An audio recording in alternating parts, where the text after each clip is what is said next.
आई नई हुकूमत, सिक्का नया चलेगा, आलम में रंग बदला, सुबह शबे विलादत। उस दिन जो हुआ था उसको इमाम अहले सुन्नत क्यों फरमाते हैं? वो एक दिन की बात है ना। हुजूर की विलादत हुई, फारस के किले में क्या हुआ? जलजला आया। हुजूर की विलादत इधर मक्का में हुई और मुल्क फारस में जलजला आया और किले के अंदर दरार आई। अब सुनो, आला हजरत कहते हैं हश्र तक डालेंगे हम पैदाइश मौला की धूम, यानी कयामत तक हम रसूलुल्लाह की मिलाद का जिक्र धूमधाम से मनाएंगे। इसका असर क्या होगा? फारस में तो देखा था, किले में जलजला आ गया था, हुजूर के पैदाइश के जिक्र से ही किला हिल गया था। अब हम जब जब जिक्र करेंगे मिसले फारस नजद के किले गिराते जाएंगे, मिसले फारस नजद के किले गिराते जाएंगे। आज जिन लोगों के किले गिरते हैं या हिलते हैं वो जिक्र मुस्तफा से ही गिरते हैं, लेकिन उसका हमें कुछ असर नहीं होना चाहिए। खाक हो जाएं अदू जलकर मगर हम तो रजा, दम में जब तक दम है जिक्र उनका सुनाते जाएंगे। अजीजा ने गिरामे वक़ार, मैं बहुत छोटे से वक्त के लिए आपके पास आया हूं, लेकिन एक अजीम मैसेज देकर के कि मिलाद मुस्तफा सल्लल्लाहु अलैहि वसल्लम के मौके पर सारे सुन्नियों को यह चाहिए कि सिर्फ झंडे लगाने और कुमकुमे लगाने और बड़े बड़े नारे लगाने से ही ईद मिलादुन नबी का आप एहतमाम नहीं कर रहे हो, बल्कि हर सुन्नी आशिक रसूल को चाहिए कि वो इस मौसम में नहीं बल्कि पूरी जिंदगी उसकी है, लेकिन इस मौसम में खास तौर पर अपने नबी पाक सल्लल्लाहु अलैहि वसल्लम की सीरत तो पढ़ लें, मेरे आका सल्लल्लाहु अलैहि वसल्लम की बायोग्राफी मालूम हो जाए, हुजूर पाक की जिंदगी को समझ जाएगा। तो मेरे अजीजों, ये हवाओं के झोंकों से उसका कभी कुछ बाल बेका नहीं हो सकता। जो नबी पाक सल्लल्लाहु अलैहि वसल्लम को पढ़ा हुआ है वो तूफानों और आंधियों में अपना मजहब नहीं बदल सकता, वो लोगों की लालच पर अपना दीन का सौदा नहीं कर सकता। ये वही लोग हैं जो दीन के सौदा करते हैं जिन्होंने अपने नबी को नहीं पढ़ा। हुजूर पाक सल्लल्लाहु अलैहि वसल्लम को जिन आंखों ने एक बार देखा है वो सहाबा की जिंदगी तो देख लें, उनको खोलते हुए तेल में भी डाल दिया गया, मगर दामन मुस्तफा से हाथ हटाना तो दूर की बात है, जुबान पर लफ्ज लाना भी उन्होंने कभी गवारा नहीं किया। जानते हो, 3 भाई थे, ये कलयुगी में एक हिकायत लिखी हुई है, 3 सगे भाई थे, एक ईसाई बादशाह ने गिरफ्तार कर लिया, तीनों जवान थे, 20 से 30 साल के बीच में, और बादशाह ने कैद करके उनको सबसे पहले क्या कहा, तुम अपना दीन बदल लो, धर्म परिवर्तन कर लो, मोहम्मद अरबी सल्लल्लाहु अलैहि वसल्लम के जो कसीदे गाते हो छोड़ दो। लेकिन देखो, याद रखो, उसमें से जब बादशाह ने ये बात रखी तो उन्होंने कहा नहीं, हमारा दीन इतना सस्ता नहीं है कि हम तुम्हारी कैद में आते ही बदल डाले। उसने कहा अगर तुम बदल लोगे तो मैं तुम्हें अपने वजारत में, सिपाहियों में बड़े मनसब पर रखूंगा। नहीं माना, ठुकराया। बादशाह ने क्या कहा, इसकी सजा तुम्हें भुगतने के लिए तैयार रहनी होगी। तैयार। बहुत बड़े एक कढ़ाई में तेल को लाकर खोलते हुए तेल में उसमें से सबसे बड़े भाई को डालने का हुक्म दिया। बादशाह ने जैसे हुक्म दिया, जल्लाद आया और उन 3 भाइयों में से एक को उठाया और खोलते हुए तेल में डाल दिया। अंदाजा करो, मोमबत्ती पर अगर तुम्हारी उंगली भी लग जाए ना तो चमड़ी जल करके निकल आएगी, और पता नहीं कितनी देर, कितने दिन तक इसकी जलन आपको होती रहे। लेकिन एक पकते हुए तेल में डाला जा रहा है, डाल दिया, जिस्म पूरा चरमरा गया। थोड़ी देर गुजरी, 2 भाई और मौजूद, दूसरे को बुलाया गया, देखा तुम्हारे भाई का हश्र क्या हुआ है, तुम अगर बादशाह की पेशकश को कबूल कर लो तो शायद तुम्हारी जान बच सकती है। दूसरे ने मुस्कुराया और कहा, वही शायद उनकी ही जुबान थी जो बरेली से यूं आती है, जिंदगी ये नहीं किसी की किसी के लिए, जिंदगी है नबी की नबी के लिए। मेरे बड़े भाई को जलाने के बाद अब तो तुमने और भी मुश्किल कर दिया है फैसला। मैं इस बात के लिए तैयार हूं कि इससे बड़े तेल में भी मुझे डाला जाए, लेकिन जुबान पर मेरे मुस्तफा के दामन को छोड़ने वाली बात कभी नहीं ला सकता। दूसरे भाई को भी उठाया गया और खोलते हुए तेल में डाल दिया। 2 भाइयों की शहादत हो गई जगह पर ही। वो तेल में डालना, जुबान पे अल्फाज हो सकता है, आसानी से हम बोल रहे हैं और आप आसानी से सुन रहे हैं, प्रैक्टिकल जिसके साथ होगा वो अंदाजा कर सकता है दर्द और कर्ब किसको कहते हैं, शिद्दत की तकालीफ किसको कहते हैं। मेरे अजीजों, तीसरा जो नौजवान था वो बहुत ही कम उम्र का था, 22 से 23 साल का होगा।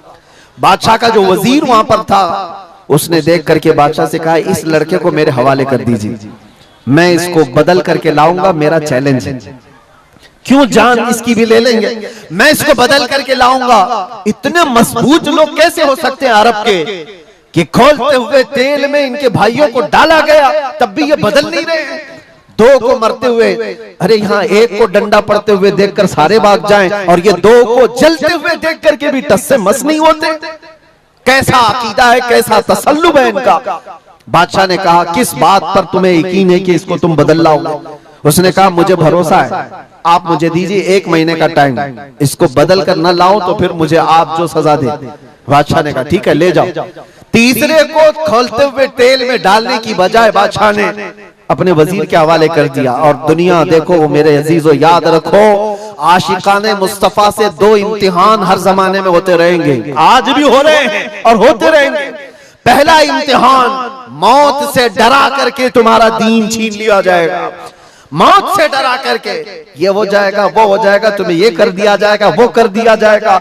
मौत का डर, खौफ तुम्हारे कदमों में डगमगाहट लाने के लिए लाया जाता है। अगर मौत से नहीं डरता कोई आदमी तो उसके साथ दूसरा पेंतरा क्या खेला जाता है। ये दुनिया का दस्तूर है, हमेशा से जब देखती है दुनिया के ये मौत से डरता नहीं है तो फिर इसको औरत और दौलत की लालच से खरीदने की कोशिश की जाती है। ये 2 चीजें ऐसी हैं जो अच्छे अच्छों का सौदा कर जाती हैं। बहुतों ने अपना ईमान सिर्फ शबाब पर बेच दिया है, हुस्न शबाब को देख करके।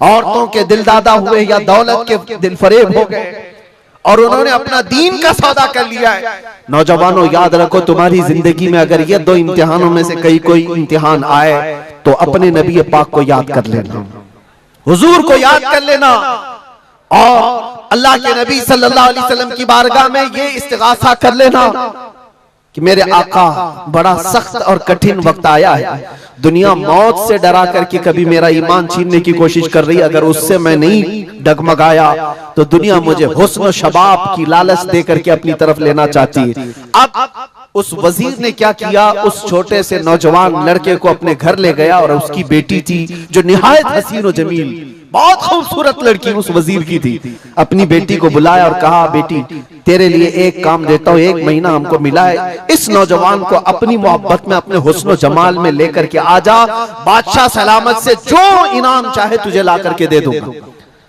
अपनी लड़कियां आशिकाने मुस्तफा को खरीदने के लिए कल भी भेजे जाते थे, आज भी भेजी जा रही है।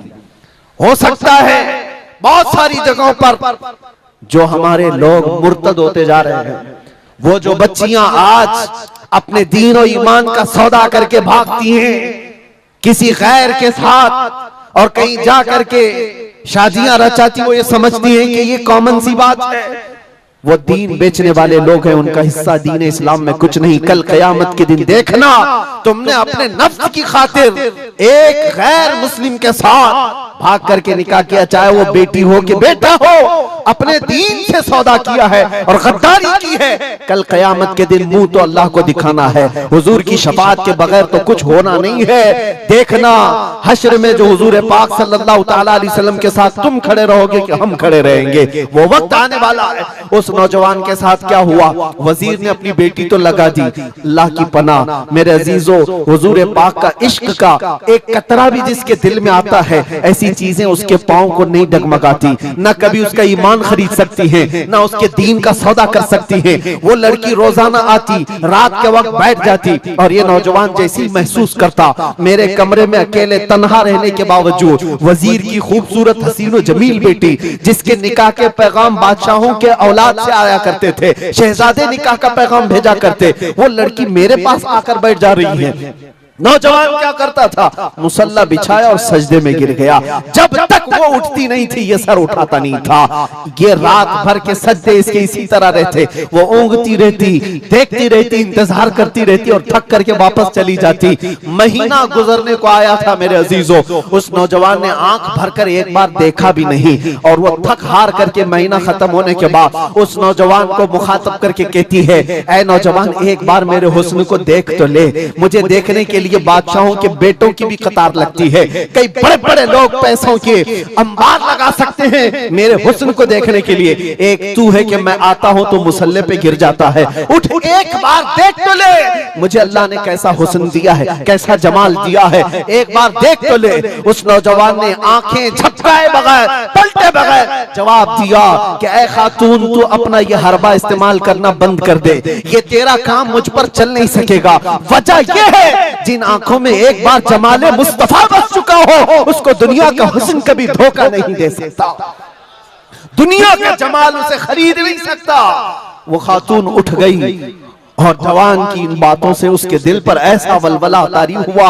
वो खातून कहती है, ऐ नौजवान खड़ा हो जा, मैं तुझे खरीदने नहीं आई, मैं तुझे अपनी दामे फरेब में फंसाने नहीं आई, उठ जा, अब मेरी एक अर्जी सुन ले। नौजवान उठा और पूछा क्या अर्जी है? कहती है कि मैं अब तेरी मोहब्बत में गिरफ्तार हूँ, मैं चाहती हूँ कि तू मेरे दीन में ना आ बल्कि तू अपने दीन में मुझे दाखिल कर ले। जिसके हुस्न ने तेरी आंखों को ऐसा बाकमाल बनाया है कि तन्हा होते हुए भी कभी तूने मेरे हुस्न को नहीं देखा, मैं चाहती हूँ कि उस हुस्न के पैकर जमाले मुस्तफा की मैं भी दिलदादा हो जाऊं। उस नौजवान को उठाया और कहा, मुझे पढ़ा दे ला इलाहा इल्लल्लाह मुहम्मदुर रसूलुल्लाह। हर जमाने में आशिकाने मुस्तफा जो होते हैं, हर जमाने में जो आशिकाने मुस्तफा होते हैं, वो दूसरों की छाप अपने ऊपर लेते नहीं हैं बल्कि जहां जाते हैं अपनी छाप दूसरों पर छोड़ करके आते हैं। यही होती है जिंदगी आशिकाने मुस्तफा की। उस नौजवान ने उसे कलमा तैयबा पढ़ाया और उस खातून ने कहा, चलो यहाँ से निकलो, कुफरिस्तान से निकल करके हम निकाह करते हैं और साथ जिंदगी गुजारेंगे।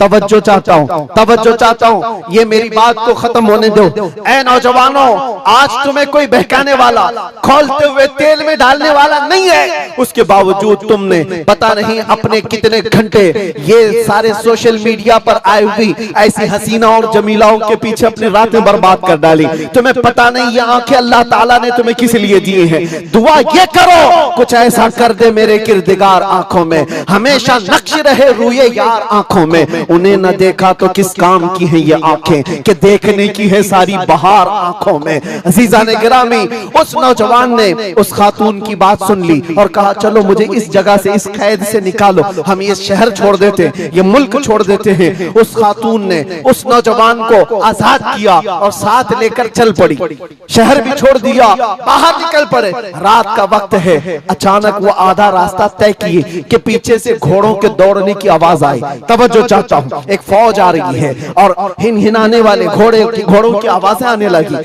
दोनों डर गए, नए लोग हैं, नौजवान लड़का है, नौजवान लड़की है और शहर से भागे हुए हैं, दीन इस्लाम कबूल करके निकले हुए हैं।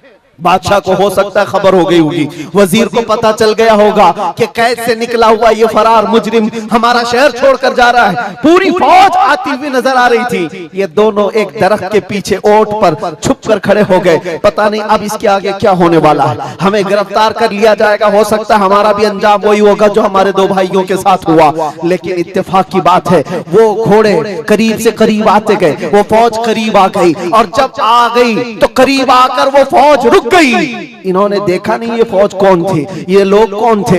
दरख्त के पीछे छुपे हुए हैं नौजवान और वो दुशीसा। अचानक आने वाली फौज में से एक गरजती हुई आवाज आती है, नाम लेकर के नौजवान का पुकारा जाता है, ऐ फलां बिन फलां बाहर आ जा, बाहर आ जा। बाहर ये नौजवान आता है तो देखता है बादशाह की फौज नहीं है, वजीर की फौज नहीं है, बल्कि वो दोनों शहीद भाई घोड़े पर सवार है और सारी फौज में रसूलुल्लाह के वो शहीद सहाबा तशरीफ लाए हुए हैं। नारे तकबीर, नारे रिसालत, नारे रिसालत। ये नौजवान घबरा गया और पूछा, मैं अपने भाइयों को देख रहा हूँ घोड़ों पर सवार हैं, चंद दिनों पहले बादशाह ने खोलते हुए तेल में इनको उंडेल दिया था, इनके जिस्मों को जला दिया था। ये देख करके आप कपकपी जिस्म पर तारी है, भीगी आंखों से पूछने लगा, बड़े भाई आप लोगों को जला दिया गया था, तेल में खोलते हुए डाल दिया गया था, आप लोग यहाँ कैसे आए? दोनों भाइयों ने कहा, ऐ मारे नन्हे भाई, क्या तूने कुरान की आयत नहीं पढ़ी? वला तक़ूलू लिमन युक़तलु फ़ी सबीलिल्लाहि अमवात, अल्लाह की राह में जो मारे जाएं उन्हें मुर्दा न कहो। नौजवान ने पूछा, तुम्हें दर्द कितना हुआ होगा जब जलाया गया था, खोलते हुए तेल में डाला गया था, कर्ब कैसा था, तकलीफ कैसी थी? तवज्जो चाहता है नौजवानों, इश्क़ मुस्तफा में बर्दाश्त किया हुआ दर्द कुछ नहीं होता है। उन नौजवानों ने कहा, दर्द कौन सा, कर्ब कौन सा, तकलीफ कौन सी? तूने हमें डालते हुए देखा है, खोलते हुए तेल में, जलती हुई चमड़ी देखा है, लेकिन हमें दर्द का एहसास नहीं हुआ, इसलिए कि जिस वक्त जल्लाद हमें तेल में डाल रहा था, सामने तो हमें जमाले मुस्तफा नजर आ रहा था। जहां मुस्तफा का हुस्न हो, फिर दर्द किस बात का, कर्ब किस बात का? इसीलिए तो सहाबा का ये नारा था, या रसूलुल्लाह, या रसूलल्लाह, कुल्लु मुसीबतिन बादका जुललुन, ऐ अल्लाह के रसूल, अगर आप हैं तो फिर हर मुसीबत हल्की है, हर मुसीबत छोटी है। ऐ नौजवानों, दुनिया ने खरीदने की कोशिश की है, लेकिन जो जमाले मुस्तफा का दिलदादा है वो दुनिया के हालात से न बिकता है न झुकता। अपना मिशन ऐसा बनाओ कि तुम्हें 100-500 रुपए में खरीदे जाने वाली कौम का लक़ब न दिया जाए, बल्कि इकबाल आज से 100 साल पहले कहता था, इकबाल शायर मशरिक, अंग्रेजों ने क्या कहा था हमारे मुतालिक, वो अपने शायर में कहा है। अंग्रेज क्या कहते थे? थक गए थे, थक गए थे। आपको क्या पता है हिंदुस्तान की इस आजादी में जितने आज बड़े बुलंद बांग दावे किए जाते हैं, पता है नौजवानों, तारीख याद रखो, 30,000 उलमाए अहले सुन्नत को इन्होंने दिल्ली से लेकर कश्मीर तक हर झाड़ी पर फांसी पे लटकाया हुआ था। 30,000 उलमाए अहले सुन्नत। काला पानी की सजा अंडमान निकोबार में किसको दी गई थी? अल्लामा फजले खैराबाद, इनायत अहमद काकोरवी, जिनकी पीठ की हड्डी तोड़ दी गई थी, खड़े नहीं हो सकते थे। 8-8 साल 10-10 साल तक झुकी हुई कमर के साथ इनको सजाएं दी गई। किफायत अली काफी कौन है, जिनको भरे बाजार में चौराहे पर लाकर अंग्रेजों ने फांसी पर चढ़ाया था। जालिमात तारीख भुला देते हैं, या तारीख के चेहरे पर आज मिट्टी थोपने की कोशिश की जाती है, और हमारे नौजवान है कि याद नहीं रखते हमारी तारीख। या आशिकाने मुस्तफा थे, अंग्रेजों के नाक में अगर किसी ने दम किया था तो वो आशिकाने मुस्तफा की जमात थी, आशिकाने मुस्तफा की जमात थी। किफायत अली काफी को सूली पर चढ़ा रहे थे, लेकिन जानते हो उससे पहले किफायत अली काफी एक आलिम दीन, उस आलिम दीन को गिरफ्तार करने के लिए कितने कुत्ते आए थे? 3,000 अंग्रेजों की फौज ने मिलकर के एक आलिम दीन को गिरफ्तार किया था। हमेशा से यही तारीख रही है, हमेशा से। इसलिए कि पता है कि रसूलुल्लाह सल्लल्लाहु ताला अलैहि वसल्लम का शेर 1-2 के काबू में आ भी नहीं सकता, हमेशा घेर कर मारने की आदत कुत्तों की रही। करबला में भी तो यही हुआ, अकेले इमाम हुसैन के साथ सुबह से लेकर दोपहर तक लड़ते रहे, और आपको पता है एक हुसैनी जवान ने 200-200 यजीदियों को मार डाला है, एक ने। तारीख खाली मरने वालों की ना बताओ, शहीद होने वालों की नहीं बताओ, ये भी देखो हुसैनियों ने कितनों को सुलाया है। एक हुर बिन यजीद जो एक रात पहले इमाम हुसैन के पास आकर बैत किए थे, एक रात पहले, और उन्होंने दूसरे दिन जंग शुरू की थी तो 120 लोगों को मारा था। आप अंदाजा करो, एक रात का हुसैनी 120 को सुला सकता है, तो अंग्रेज अच्छी तरह जानते हैं जो पैदाइशी हुसैनी हो कितनों को सुला सकता है। सब पता है। किफायत अली काफी को 7 दिन तक गिरफ्तार करके उनके जिस्म पर इस्त्री चलाते थे, गरम इस्त्री चलाते थे, और जब चमड़ी जलती थी तो उस पर नमक छिड़कते थे। और किफायत अली काफी को बार बार कहते, फतवा बदल डालो, आ जाओ हमारे वजारत में, हमारा मनसब ले लो, हर महीने पाउंड दिए जाएंगे, बरतानिया के पाउंड। लेकिन आशिक मुस्तफा डॉलर और बरतानिया के पाउंड पर नहीं बिकता, वो हुस्ने मुस्तफा का दिलदादा होता। 8वें दिन जब उनको फांसी पर चढ़ाया गया था, फांसी कोई आम चीज नहीं है मेरे अजीजों, जिसको सामने देख करके चच्चों की हालत खराब हो जाए। लेकिन किफायत अली काफी फांसी को देखकर कहने लगे थे, कोई गुल बाकी रहेगा न चमन रह जाएगा, पर रसूलुल्लाह का दीन हसन रह जाएगा। सब फना हो जाएंगे काफी वो, लेकिन हश्र तक नाम हजरत का जुबानों पर सुखन रह जाएगा, नाम हजरत का जुबानों पर चलन रह जाएगा। फांसी भी दे दी।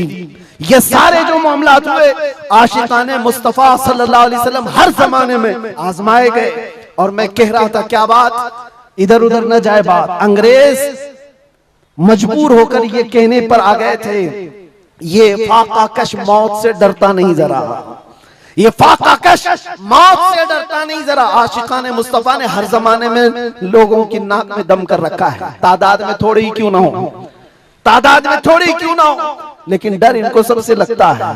क्या आपने तारीख नहीं देखी? एक बात मैं बताऊं, बॉडी बनाने वाले, मुख्य आजमाई करने वाले, चाहे तुम्हारे पास जितनी भी ताकत हो, ये जिस्मानी ताकत अपनी जगह पर, हमने देखा है व्हील चेयर पर बैठ करके एक खादिम हुसैन लब्बैक या रसूल अल्लाह कहता था, यूरोप की धरती भी हिलने लगती थी। पता ही चलता है जिस्मानी ताकत का कोई असर नहीं होता, इश्क़ मुस्तफा जहां होता है वो असली ताकत कहलाई जाती है। नारे तकबीर, नारे रिसालत, आशिकाने मुस्तफा, सुभान अल्लाह, सुभान अल्लाह।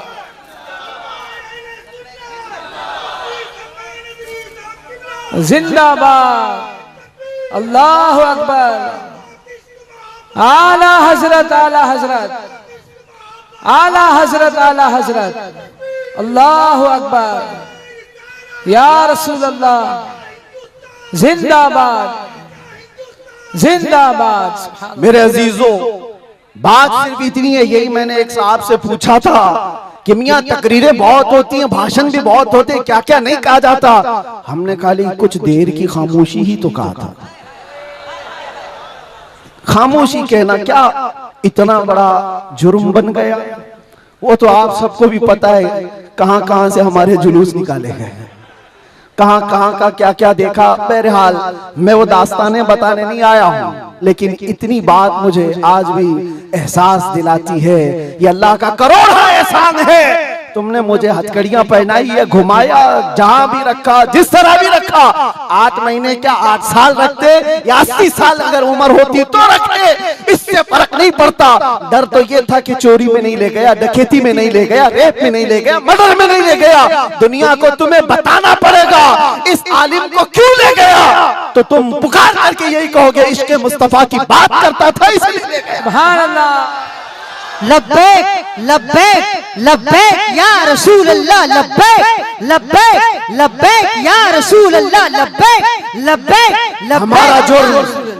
हमारा जुर्म यही तो है, दुनिया को तुम्हें बताना होगा क्या जुर्म किया था, अपनों को भी बताओ और दूसरों को भी बताओ। इसलिए मेरे अजीजों, कई मर्तबा ऐसा हुआ कि हमने अपने साहबों से पूछा भी था कि बात क्या है, छोटी सी बात को इतना ज्यादा क्यों बनाया गया। उन्होंने कहा बात छोटी है, लेकिन हमको ऐसा लग रहा है कि कई सालों से जो मरे हुए वो भी खड़े होने लग रहे हैं, कई सालों से जो सोए हुए हैं वो भी उठने लग रहे हैं। हम नहीं चाहते कि इस तरह का माहौल बन जाए, लेकिन याद रखना मेरे अजीजों, इश्क़ मुस्तफा पर बात करना, इज्जत मुस्तफा का चर्चा करना, अगर ये जुर्म है तो ये जुर्म मौत तक 1000 बार हम करते रहेंगे, 1000 बार करते रहेंगे, इसलिए कि इससे कोई समझौता नहीं। हाँ, हम कानून के खिलाफ कोई बात नहीं करते, अगर अपने नबी पाक की इज्जत की बात करना जुर्म है तो ये जुर्म तो हम करते ही रहेंगे, ये करता रहे, हर नौजवान भी करेगा। नामे मुस्तफा लेना कोई जुर्म नहीं है, हुजूर की इज्जत की बात करना कोई जुर्म नहीं है।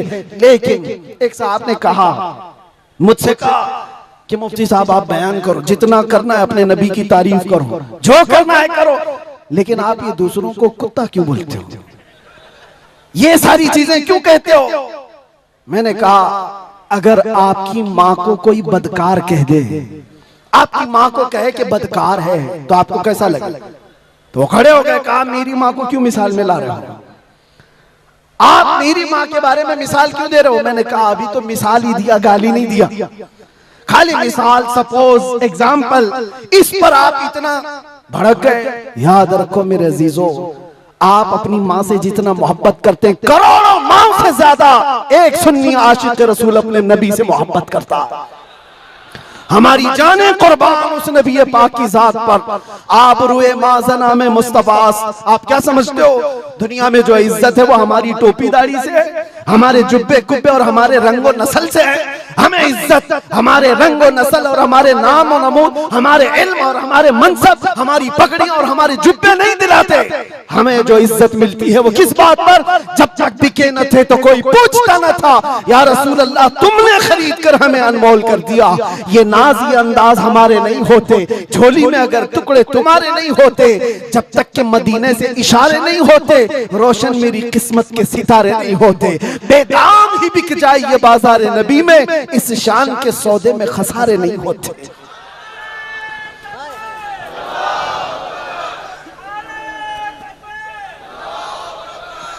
बात मैं अभी खत्म करने आ रहा हूं, बस आप इस बात को अंदाजे में रखो मेरे अजीजों।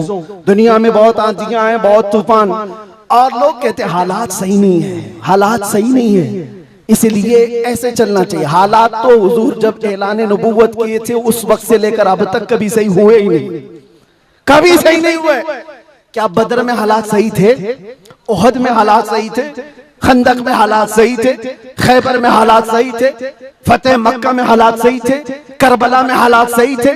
कभी नहीं हुए। तो ये क्या ताना दिया जाता है, ये क्या मसलहत और हिकमत की बात की जाती है? हालात बड़े पेचीदा हैं, हालात बड़े सख्त है मेरे अजीजों। ये क़यामत तक ऐसे हालात रहने वाले।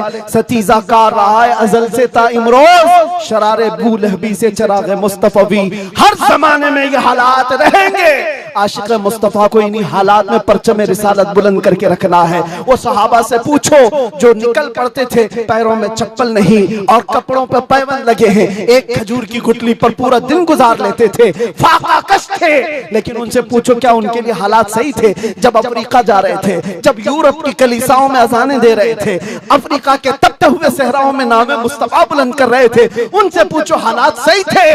वो कहेंगे कहां के हालात सही थे, उस वक्त भी हालात सही नहीं थे, लेकिन उसके बावजूद उन सहाबा का हाल ये था, दश्त तो दश्त है, दरिया भी न छोड़े हमने, बहरे जुल्मात में दौड़ा दिए घोड़े हमने। आ गया ऐन लड़ाई में गर वक्त नमाज, किबला रूहों के ज़मीं बोस हुई कौमे हिजाज, एक ही सफ में खड़े हो गए महमूद अयार, न कोई बंदा रहा न कोई बंदा नवाज। ये सहाबा का मसलक था, उनका मामूल था, टल न सकते थे, जंग में अड़ जाते थे, पांव शेरों के मैदान से उखड़ जाते थे, हक से सरकश हुआ कोई तो बिगड़ जाते थे, अरे तेग क्या चीज है, हम तोप से भी लड़ जाते थे। अजीजा ने गिरामी, आप मजबूती पैदा करो नामे मुस्तफा के साथ। आला हजरत की एक बात बड़ी प्यारी लगी, आप बड़े परेशान थे और ये बात मैं आपको बताकर चलूं, जो इस हक रास्ते पर आएगा उसे समझ करके चलना पड़ेगा, कांटों के रास्ते हैं। ऐसा नहीं कि हर जगह फूल सजाए जाएंगे। लोग ये समझते हैं नामों से रिसालत की बात करें और फिर हलवे पराठे खाते रहे और हम नजराने लेते रहे लोगों के यहाँ जाकर के। लोगों को ऐसा लगता है, आज मैं इस बात की वजाहत करता हूं, वल्लाह बिल्लाह तल्लाह, कभी मुझे फकीर की कभी ये ख्वाहिश नहीं होती कि लोग मेरे नाम का नारा लगाएं, कभी नहीं। जो नारा लगे वो मेरे मुस्तफा के नाम का हो। हमारी अपनी कोई इज्जत नहीं है, हमारा इस्तेकबाल करना कहीं पर किसी के लिए वाजिब नहीं। आपकी मोहब्बत सर आंखों पर, लेकिन मैं इसका आशिक नहीं और ना ही इसका ख्वाहिशमंद, ना ही बुलंदो बाला इस्तेकबाल के साथ बड़ी गाड़ियों में आना, ये ताम झाम, कभी मुझे इस चीज की ख्वाहिश नहीं रही। और अगर ऐसी ख्वाहिश होती तो इस गली में आकर के आपसे बयान नहीं कर रहा होता। हमने लाखों का मजमा भी देखा है, लेकिन एक बात है, इस रास्ते पर चलने वाले को ये सोच करके चलना होगा कि आजमाइश होगी और इम्तिहान होगा। कई मर्तबा दौलत से खरीदे जाने की कोशिश की जाएगी, माल और मनसब दे करके, या कभी हुस्न शबाब दे करके, या कभी मौत की धमकी दे करके। ये सारी चीजें हमने देखी हैं अपनी जिंदगी में, बहुत छोटी जिंदगी में मौत की धमकी भी दी गई है। और मुझसे एक आ गया था कि अगर छूट गए तो ये समझ लेना कि दूसरा अवतार मिला है आपको। हम तो खैर अवतार देने वाले तुम नहीं हो, रज़्ज़ाक़ हकीकी अल्लाह रब्बुल इज्जत, जब तक वो न चाहे तुम्हारी सारी कायनात मिलकर के मेरा बाल बेका नहीं कर सकेगी। और अगर अल्लाह तबारक व तआला चाहे तो मच्छर और चूंटी से भी मौत हो सकती है, अल्लाह ना चाहे तो मोदी योगी से भी कुछ नहीं होता। अल्लाह अगर ना चाहे, अल्लाह अगर ना चाहे फिरौन और नमरूद से भी कुछ नहीं होता। और अगर अल्लाह चाह ले तो मच्छर से नमरूद भी मर सकता है और पानी से फिरौन भी हलाक हो सकता है। हमारा अकीदा ये है, हमें उस बात का डर नहीं है। हमारी जिंदगी जब तक लिखी हुई है वो रहेगी, और मौत आनी है तो आनी है। लेकिन इतना याद रखो मेरे अजीजों, क्या ही खूब है बिस्तर पर पांव रगड़ रगड़ करके मरने से बेहतर है कि नामे मुस्तफा बुलंद करके दुनिया से जाए। बुज़दिलों के साथ जाने से बेहतर है आशिकों की जमात में जाए। और आजमाइश तो होगी, इम्तिहान तो होगा। सहाबा के साथ क्या नहीं हुआ, उनके माल, उनकी औलाद, उनके घर बार सब लूट लिए गए थे मक्का में। आजमाइश ऐसी थी कि वो पूरा पूरा दिन एक खजूर की गुठली पर गुजारा करते थे, और जंगें ऐसी उन पर मुसल्लत कर दी गई थी कि उनको अमन नाम की कोई चीज ही नहीं मिलती थी। हर घड़ी एक जंग से निकले दूसरी जंग, दूसरी से तीसरी। हुजूर पाक की वफादारी के साथ इम्तिहान तो होगा। आज मिलाद मुस्तफा है, नबी करीम सल्लल्लाहु ताला अलैहि वसल्लम के 1500 साला जश्न ईद मिलाद की हम तैयारियों में अपने ईमान को मजबूत करो, अपने अकीदे को मजबूत करो, इश्क़ रसूल इतना बढ़ा लो। मैं कभी कोई तलवार बंदूक बारूद की बात नहीं करता, ना ही मैं कभी कोई खुफिया मीटिंग करता हूँ, ना ही मैं कभी कोई तंजीम की बात करता हूँ कि तुम इस तरह की तंजीमें बनाओ, खुफिया मीटिंगें करो, लड़ने भिड़ने के मंसूबे बनाओ। नहीं, जो हमारी बात रिकॉर्ड कर रहे हैं वो भी सुन ले।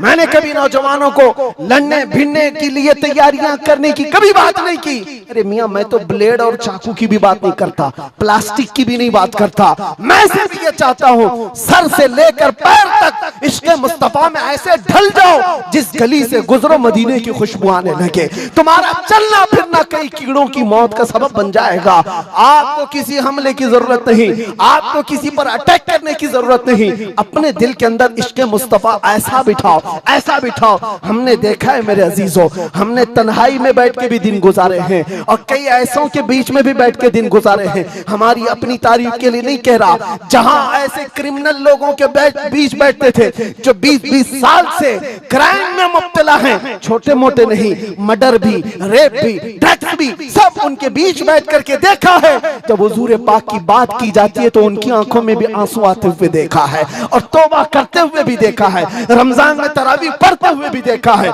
मैंने ये महसूस किया है, दुनिया का एक ही इलाज है, इस उम्मत का एक ही इलाज है, वो मेरी बात का आखिरी हिस्सा है। इस दुनिया का एक ही इलाज है कि मोहम्मद से वफा तूने तो हम तेरे हैं, ये जहां चीज है क्या लौह कलम तेरे हैं। लब्बैक या रसूल अल्लाह।